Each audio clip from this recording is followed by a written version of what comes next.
আজ এই বৃষ্টির কান্না দেখে মনে পড়লো তোমায়,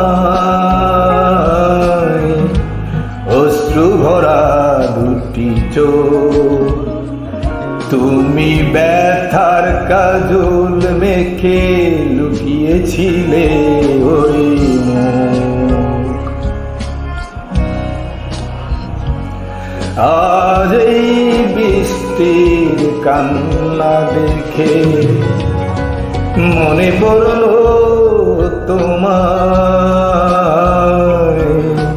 অশ্রু ভরা দুটি চোখ, তুমি ব্যথার কাজল মেখে লুকিয়েছিলে ওই মুখ।